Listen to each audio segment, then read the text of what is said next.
हालाय हाफाय जानायाव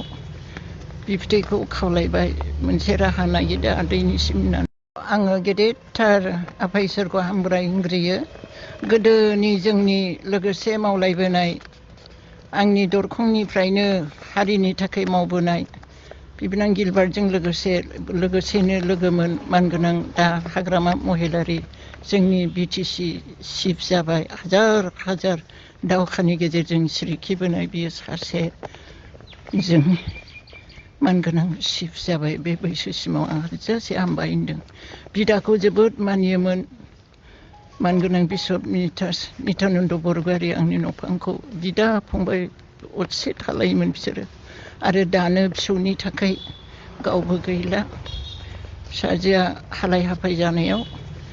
बिबथैखौ खावलायबाय मोनसे राहा नागिरदो आदैनिसिम होननानै दा बे किर्गिस्तानाव फरायो बोसोरनै थांबाय बिना स्टाडियावनो नाम्बारा फैखायोनो माने स्टाडिनि माबा प्रेक्टिकेल क्लासावनो मेन परिखाखौ होनांलायाखै देग्लाय दा बियो फरायगासिनो दं बिनि थाखाय बे अनसुंथाइखौ हल जोंनि बिटिसिनि सिङाव थानाय गासै मावथि हान्जा आरो दा मानगोनां अनजाग्रा जोहोलावफोर इयुथफोरनिफ्राय गासैबो फैबाय मोनफा मोनफा बुंनो रोंला बयखौबो गोरबो इसिंजों बेबायदि हान्जाखौ दैदेनबाय मानगोनां जोंनि चिफ सार हाग्रामा महिलारि आरो बेबायदि फिसालाफोरखौ थिनहरबाय सासे फिसालानो फिसौलानो बे अनसुंथाइखौ होनो गोसो गोरबोजों आङो गोरबो इसिंजों एलरुवा बसुमतारीनि बिबै जानानै बिनि बिमा आंनि फिसाजो बिजामादै डक्टर संग्राम बिनि जानानै आरो जोंनि अनजाग्रा आंनि बिबोनां गिलबार्ट बरगयारीनि जानानै आं दिनै मान गोनां जोंनि बिटिसिनि सार हाग्रामा महिलारिखौ गोसो गोरबोजों हामबायनो गावबो फुराना मावग्रा होननानै मानियो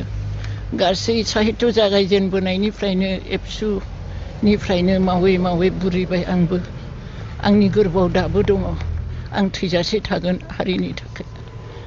बिनि थाखाय आं दिनै बे समाव गोसो गोरबोजों हामबाय होनदों आरो हादोर सिबिग्रा साफ्रोमखौबो गोसो गोरबोजों जिउयै माहामै हाथा हामा मान अपमान सहायनानै हादोरखौ हारिखौ दैदेननो ओंखारबोनाय गासै मावथि हान्जा जोंनि मानगोनां बिटिसिनि चिफ महिलारिजों लोगोसे आं गोरबो इसिंजों सिबिनानै मान होदों आरो बे अनसुंथाइखौ आं गोरबो इसिंजों नाजावबाय हामबायसै बे समाव आङो गेदेर